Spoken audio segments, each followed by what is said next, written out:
Can a non math student crack CA foundation exam? I know बच्चों, इस समय पे ये सवाल आपके दिमाग में ना जरूर जरूर आ रहा होगा। तो एक काम करते हैं, रियलिटी चेक करते हैं टू नो द ट्रुथ कि भाई क्या non math student CA foundation exam को क्रैक कर सकता है या नहीं कर सकता। और सिर्फ इतना ही नहीं, आपके मन में और जो भी सवाल आ रहे होंगे उन सभी सवालों को आज के इस सेशन में हम लोग एकदम अच्छे तरीके से डिस्कस करने वाले हैं। लेकिन उससे पहले let me just introduce myself. Hi बच्चों, I am Shivani Sharma, your paper 3 quantitative aptitude educator. So बच्चों, I have 7+ years of experience in teaching mathematics and I really love mathematics. As you can see, I am gold medalist in MSc and BSc Maths. तो भाई math से एक अलग level का प्यार है and I will make sure कि ये प्यार आपको भी हो जाए। तो बच्चों, मैंने आपको कहा यार इस वीडियो में ना आपको बहुत सारे सवालों के जवाब मिलने वाले हैं। 100% अभी इस पॉइंट ऑफ टाइम पे आपके मन में एक बहुत बड़ा सवाल आ रहा होगा और ये होगा कि यार हमको बनना सीए है, प्रिपरेशन करें तो कहां से करें, सबसे बेस्ट क्या होगा प्रिपरेशन करने के लिए, हाउ शुड वी स्टडी, किस तरीके से पढ़ाई करें, कहां से प्रिपरेशन करें। चलो ठीक है, इसके बारे में मैं आपको जवाब देने वाली हूं। इसके साथ बच्चों आपके दिमाग में सवाल आ रहा होगा कि यार 11th-12th में ना मैथ्स नहीं थी। ओके, मैंने मैथ्स नहीं लिया था 11th-12th में, ये सोच के कि यार पढ़ लिया 10th तक मैथ्स, अब मैथ्स की शक्ल नहीं देखूंगा मैं। लेकिन मैथ्स ने मुझे कह दिया कभी अलविदा ना कहना। कैसे भाई? यार सीए फाउंडेशन में मैथमेटिक्स का पेपर है तो कहीं कोई प्रॉब्लम तो नहीं हो जाएगा क्या, इसकी वजह से मैं पेपर क्लियर नहीं कर पाऊंगा। चलो ठीक है, इसके बारे में भी डिस्कशन करते हैं। एंड इसके साथ आपके मन में यह सवाल होगा, क्या सीए एग्जाम के किसी और लेवल पर मैथ्स है क्या? मैम हमने सुना है दीदी भैया लोगों से कि सीए एग्जाम यार एक बहुत बड़ी जर्नी है, it's a very big journey, consistent रहना है मैम, हार्ड वर्क करना है, डेडिकेशन के साथ पढ़ना है। मैम वो सब तो ठीक है, लेकिन ये बताइए ना क्या फाउंडेशन के अलावा किसी और लेवल पे मैथ्स एज अ सब्जेक्ट है क्या? चलो ठीक है, इसका भी जवाब आपको दे देंगे। इसके साथ क्या किसी नॉन मैथ स्टूडेंट ने पेपर क्लियर किया है? Definitely will think about it, सोचेंगे जरा एक बार। इसके साथ बेटा आपके मन में सवाल आ रहा होगा, जो भी मेरे प्यारे प्यारे बच्चे अभी 10th का बोर्ड एग्जाम्स दे चुके हैं एंड यार बिल्कुल एक्साइटेड है 11th क्लास में आने के लिए, वो सोच रहे होंगे कि क्लास 11th में मैथ्स ना लूं तो क्या मेरी सीए जर्नी में कोई परेशानी आएगी क्या? अगर मैं क्लास 11th में मैथ्स ना लूं, because I don't love maths, I don't want to take maths in my class 11th। 10th में तो हमने जैसे तैसे मैथ्स दे दिया, अब हमको 11th में मैथ्स नहीं लेना मैम। तो अगर मैं मैथ्स चूज ना करूं, इज देयर एनी प्रॉब्लम? और अगर मैम मैं मैथ्स अप्लाइड मैथ्स ले लूं तो सही रहेगा क्या? अगर मैं कोर मैथमेटिक्स ले लूं तो सही रहेगा क्या? तो इन सभी सवालों के बेटा आपको जवाब इस वीडियो में मिल जाएगा। इसके साथ यार सबसे सबसे सबसे बड़ा सवाल, एनी गेसेस? सोच सकते हो क्या सवाल हो सकता है? बिल्कुल सही सोच रहे हो। क्या आप सभी का प्यारा पेपर 3 सीए फाउंडेशन का बहुत ज्यादा डिफिकल्ट आता है क्या? क्योंकि एक ऐसी मैम लहर बना दी है सबने कि पेपर 3 संभल के रहना, तो क्या सच में सीए फाउंडेशन का पेपर 3 बहुत डिफिकल्ट आता है? तो चलो यार ये सारे सवालों का जवाब मैं आपको देती हूं और ये वीडियो देखते देखते आपको समझ में आ जाएगा क्या non math student CA foundation के एग्जाम को क्रैक कर सकता है या नहीं। बहुत डिटेल में एक एक पॉइंट पे डिस्कशन किया जाएगा। बच्चों देखो, मैं एक बात जानती हूँ कि अगर मैं आपको बोल दूं, because you have seen I love mathematics, अब अगर मैं आपको ऐसा बोल दूं अरे नहीं बेटा maths is very simple, you love numbers, you can do it, it's not difficult, तो मैं एग्री नहीं करोगे, राइट? क्योंकि जब तक प्रैक्टिकल नहीं होता है, जब तक हम अपने आंखों से चीजों को देख ना लेना, हमको यकीन नहीं होता है ना। मानते हो ना? मानते हो कि नहीं? चलो एक काम करते हैं, एक छोटा सा ना एक्सपेरिमेंट करते हैं। क्या तुम सब बच्चा पार्टी उस एक्सपेरिमेंट के लिए तैयार हो? यस और no in the comment section. भाई कमेंट को रीड करूंगी मैं। क्या तुम एक्सपेरिमेंट के लिए तैयार हो? यस और नो। चलो बहुत अच्छी बात है। अगर तुम एक्सपेरिमेंट के लिए तैयार हो, प्रैक्टिकल के लिए तैयार हो, सो बच्चा मैं तुम्हें इस गेम की रूल बता देती हूं।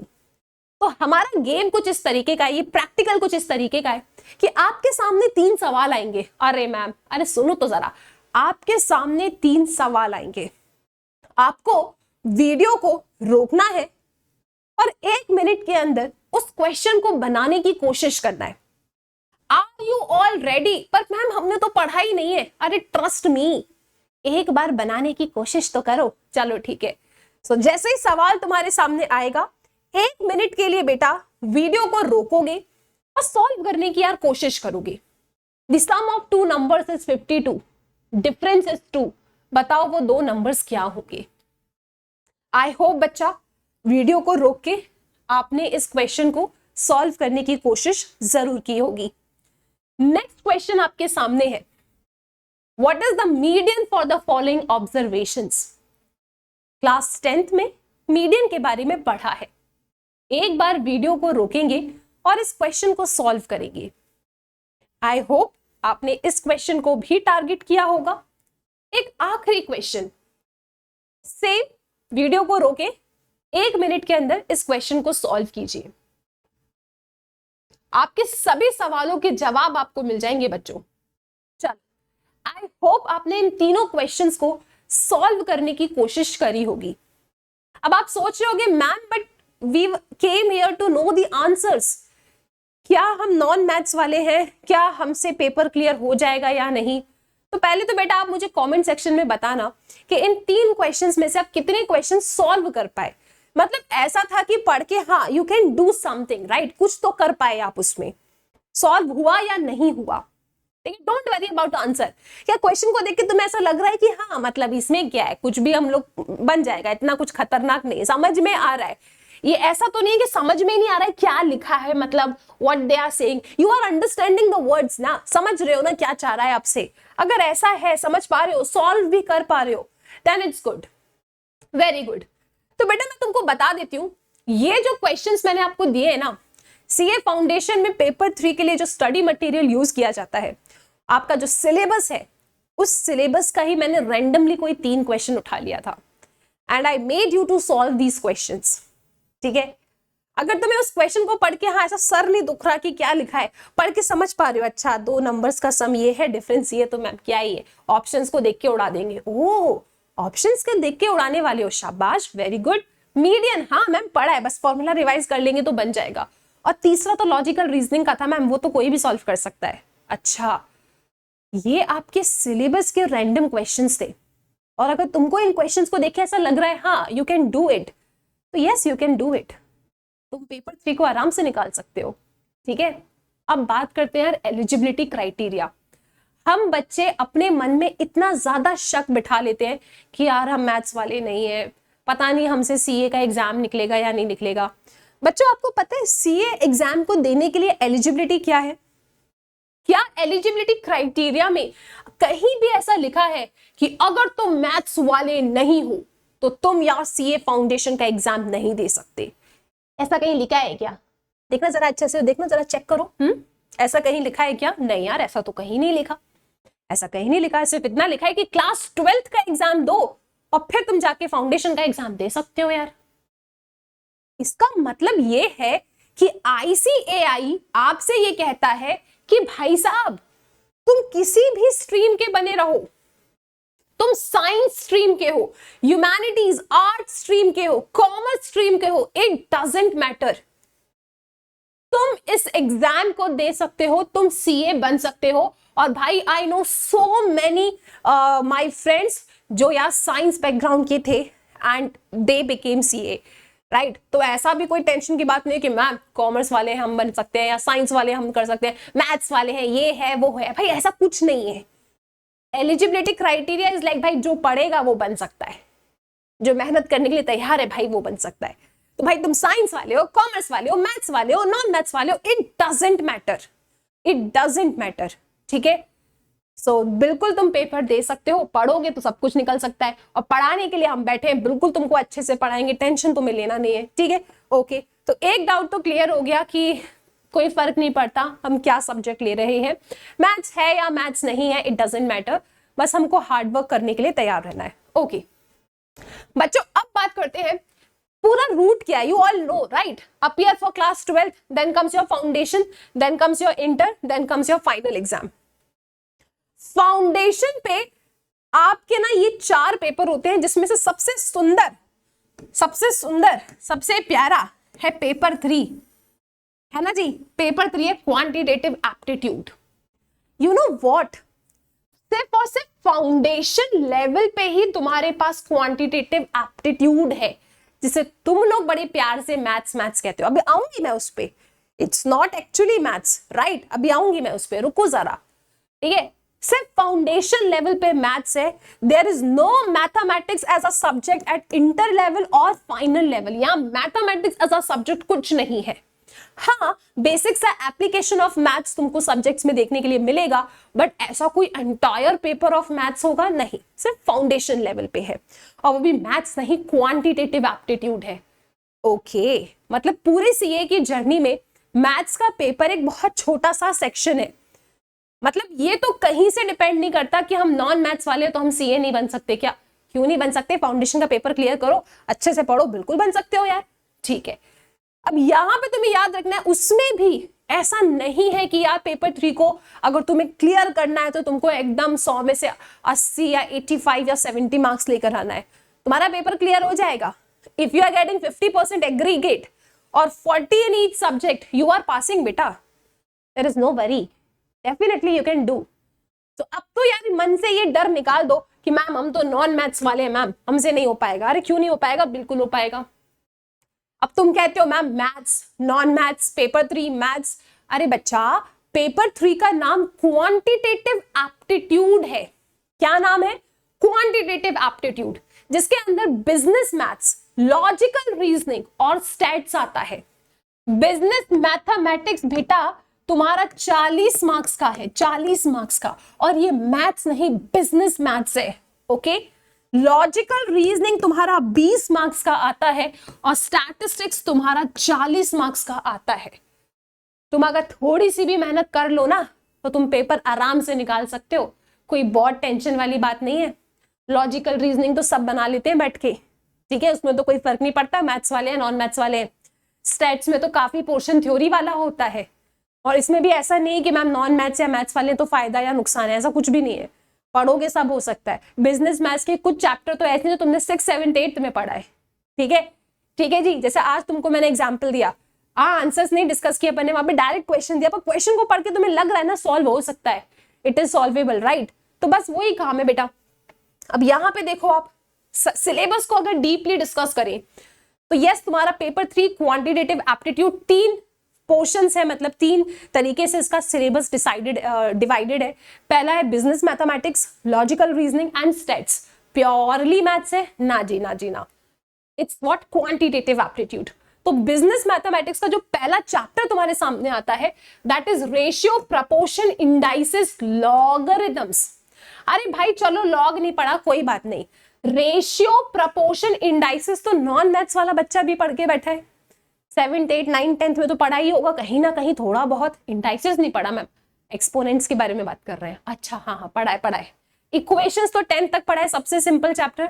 वेरी वेरी स्कोरिंग, सब अच्छा स्कोर करते हैं. ये जो इनइक्वालिटीज तुम देख रहे हो ना, चलो ठीक है, मैथ्स वालों ने पढ़ भी लिया, बट मैथ्स वाला भी बोलेगा अरे मैम इसमें कुछ भी नहीं है. ठीक है, हमने भी जब पहली बार पढ़ा था समझ गए थे, तो तुम भी समझ जाओगे. It's very simple. Mathematics of finance, भाई इतना ज्यादा वेटेज है ना इसका, 14 से 15 मार्क्स, और इसमें वही सिंपल इंटरेस्ट, कंपाउंड इंटरेस्ट, ये सारी चीजें आती हैं, बना लोगे आराम से. पीएनसी ठीक है, थोड़ा डिफिकल्ट हो सकता है, but I will make it simple, don't worry. Sequence and series AP तुमने 10th में पढ़ा है, जीपी हम पढ़ा देंगे तुमको. उसके बाद सेट्स, रिलेशन, फंक्शंस, ठीक है, तुमने नहीं पढ़ा, मैं पढ़ाऊंगी, टेंशन नहीं लेना है.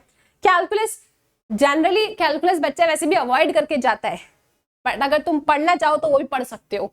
ठीक है, पास होना है तुमको, करना है, पेपर क्लियर करना है. If you find calculus is difficult, don't worry, पहली बात तो मैं पढ़ा दूंगी. दूसरी चीज ये है कि अगर तुम इसे स्किप भी करते हो ना तो भी कोई टेंशन नहीं है, आप आराम से पेपर क्लियर कर सकते हो.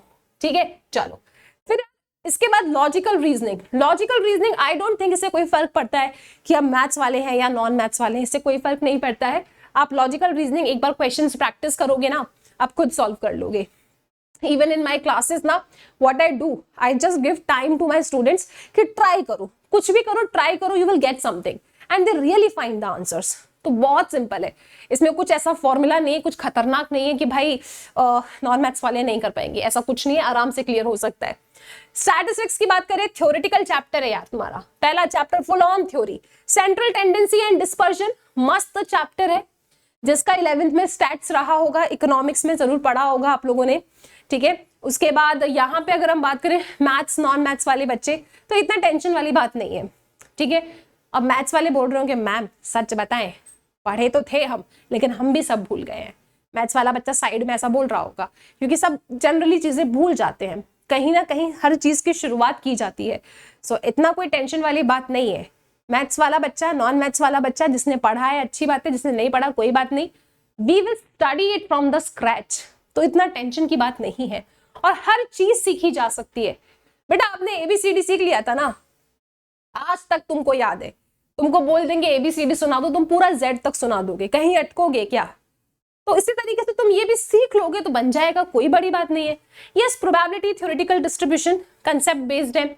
If you are under the proper guidance, you can do it very easily, no problem. Regression, index number, very very simple chapter, आराम से कर सकते हो। तो ये तुम्हारा सिलेबस है। अब एक बात मैं एड्रेस कर देती हूँ, कोई 10th वाला बच्चा अगर इस वीडियो को देख रहा है और ये सोच रहा है कि ma'am should I take core mathematics और applied mathematics, if I am taking mathematics as my subject, what should I do if I am thinking to give CA exam? I will suggest you, if you are having an option, you can go for applied mathematics. 11th-12th में you can go for applied mathematics. Core mathematics वाला बच्चा पढ़ना है बिल्कुल पढ़ लो, non maths वाला बच्चा दुखी नहीं होगा, इतना मुश्किल नहीं है, सीखा जा सकता है। और पूरे सीए की जर्नी में ना आपका ये जो फाउंडेशन लेवल पे पेपर 3 है, बहुत छोटी सी भूमिका निभा रहा है, इतना नहीं है प्रॉब्लम, आप आराम से क्लियर कर सकते हो, ठीक है। तो अगर हम डिफिकल्टी लेवल या इजी या मॉडरेट लेवल की बात करें कि यार हमारा ये सब्जेक्ट कैसा है, पेपर 3 कैसा है, तो बेटा आपका पेपर 3 इतना परसेंट तो इजी है, इतना लेवल तो पूरा इजी ही इजी है, ठीक है। यहाँ पे बिल्कुल कह सकते हैं, ठीक है, इतना मॉडरेट बोल सकते हैं, सीखेंगे तो मैम कर लेंगे, ठीक है, और हमेशा सीखा जा सकता है। और यस, थोड़ा सा ये डिफिकल्ट है, थोड़े थोड़े चैप्टर्स इसके डिफिकल्ट की कैटेगरी में आएंगे, but I will make sure कि हम इस डिफिकल्ट को इजी में कन्वर्ट कर ले और मॉडरेट को भी इजी में कन्वर्ट कर ले। With a lot of practice it is possible, so don't worry, ठीक है बच्चा। I hope you are understanding the point. तो इतना कोई टेंशन की बात है नहीं कि मैथ्स था नहीं था मैम, क्या करें कैसे करें, कोई टेंशन की बात नहीं है बच्चों, बस प्रॉपर गाइडेंस की जरूरत है, ठीक है। Now tell me what do you think, क्या बोलता है मेरा बच्चा लोग, is it possible to crack the exam? क्या कोई फर्क पड़ता है क्या मैथ्स वाले नहीं नॉन? तुम मेहनत करने के लिए तैयार हो, तुम मेहनत करने के लिए तैयार हो तो it is possible to crack. Comment section में लिखोगे पॉसिबल टू क्रैक, जितना बच्चा पॉसिबल टू क्रैक लिखेगा मैं समझ जाऊंगी वो मेहनत करने के लिए तैयार है। और ये जो डर उसके दिमाग में बैठा है ना कि मैं तो नॉन मैथ्स वाला हूं मैम क्या होगा, ये डर निकल गया। इस वीडियो के बाद ये डर निकल जाना चाहिए, ये डर तुम्हारा निकल जाना चाहिए।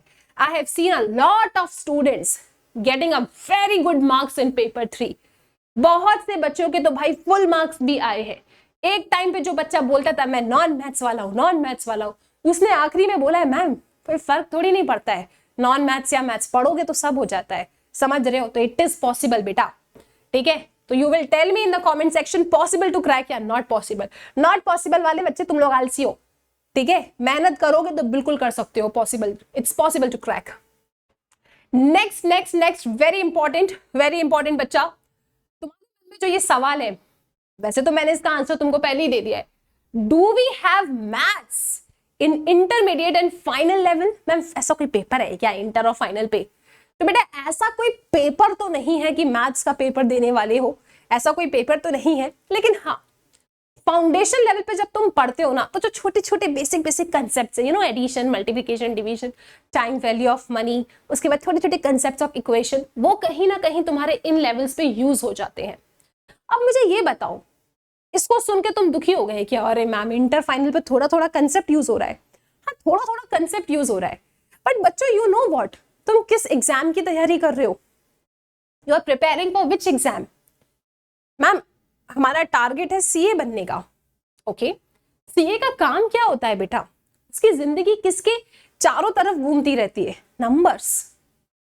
तो अगर हमें नंबर्स को देख के ऐसा टेंशन होने लगता है, यार क्या लिखा है, इतना सारा, इतने सारे नंबर्स, ये कैलकुलेशन वो कैलकुलेशन, अगर इन सब को देख के आपको डर लगता है तो कहीं ना कहीं समस्या की बात है। But if you love numbers then there is no need to worry, फिर चिंता की कोई बात नहीं है। अगर आपको नंबर्स पसंद है तो कोई टेंशन की बात नहीं है, क्योंकि जो करियर ऑप्शन तुमने चूज किया है अपने लिए उसमें तुम्हें नंबर्स की तरफ ही ऐसा घिरा हुआ रहना है। यू शुड एंजॉय, तुम्हें मजा आना चाहिए। पूरा डेटा पढ़ो, डेटा को समझो, अच्छा किस तरीके से कंपनी ने परफॉर्म किया है, ग्रोथ हो रही है या क्या प्रॉब्लम हो रही है, कितना लॉस हो गया, क्या सब चीजें हो गई। You should enjoy all these things, right? तो if you love numbers then there is no need to worry. Maths का पेपर तो निकाल देंगे, वो भी वो मैथ्स नहीं, क्वांटिटेटिव एप्टीट्यूड है। याद रखना, जिस प्रोफेशन की तुम तैयारी कर रहे हो तुम उसमें क्या क्या करने वाले हो, जो चीज यहाँ पे तुमसे रिक्वायर्ड है ना, इट्स ऑल अबाउट नंबर्स बच्चों। Accounting and auditing, taxation, management, cost accounting, financial advice, तो ये तुम बहुत अच्छे से कब कर पाओगे? इफ यू लव नंबर्स, ठीक है? और तुमने कभी सोचा है कि मतलब यार ICAI ने फाउंडेशन लेवल पे पेपर 3 क्यों रखा होगा? थिंक, क्यों रखा होगा? क्योंकि जिस जॉब की तुम तैयारी कर रहे हो, जो तुम बनना चाहते हो, वो तुमसे यही तो डिमांड करता है। तो you should not be scared of this. जब लॉजिकल रीजनिंग में बहुत अच्छा काम करोगे तो प्रॉब्लम सॉल्विंग स्किल आएगी, पेशेंस डेवलप करोगे अपने अंदर, नंबर्स के साथ खेलने में मजा आएगा। तो कुछ ना कुछ सोच समझ के ही पूरा एकदम सिलेबस बनाया जाता है बच्चों, सो बिल्कुल टेंशन मत लिया करो। बच्चों, one more thing, stay committed to your dreams. There is a difference between I like to do this thing and I am committed towards it. I would love to become a CA.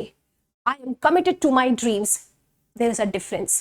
और मुझे लगता है ये difference तुम लोग बहुत अच्छे से समझते हो। तो अगर तुम अपने सपने के लिए कमिटेड हो ना, committed, then you can achieve it. Comment section में I want to know मेरा कितना बच्चा कमिटेड है अपने सपनों के प्रति। ओके, एंड हमेशा याद रखना, रिमेंबर बच्चों, consistency, patience and hard work is required to crack any exam. हर दिन पढ़ो, मेहनत करो, धैर्य रखो। It's a very big journey. बीच में हो सकता है कहीं ना कहीं कॉन्फिडेंस डगमगाए, कभी निराश हो जाओ अपने आप से, लेकिन उस समय पे तुम्हें धैर्य रखना है, कंसिस्टेंट रहना है और गिव अप नहीं करना है। मजेदार जर्नी है, मजे आएगी। And I am telling you बच्चा पार्टी, हम सभी educators, we are there to guide you, to motivate you, to help you, to support you. तो बिल्कुल आप बच्चा महाबली बैच को ज्वाइन कर सकता है अपने CA फाउंडेशन प्रिपरेशन के लिए। It is one of the best batch for your CA foundation preparation. You can definitely join it. 23rd अप्रैल से बच्चा बैच की शुरुआत हो रही है, एंड जो गाइडेंस, जो मोटिवेशन, जो सपोर्ट, जो कंसेप्ट क्लैरिटी इस बैच में आपको मिलने वाली है ना, वो आपको कहीं नहीं मिलेगी। इसकी guarantee I can take. So use my code SS12 and get this batch at just 9,000, क्योंकि अभी या तुम्हारे पास 50% ऑफ चल रहा है। वेरी ब्यूटीफुल अपॉर्चुनिटी, फटाफट एनरोल कर लो, क्लासेस में आ जाओ। 23 अप्रैल को हम सभी एजुकेटर्स आपका यार वेलकम करेंगे अपने फैमिली में, द महाबली फैमिली में। सो यूज माई कोड SS12 बच्चा, एंड मिलते हैं क्लास में। Till then please take care.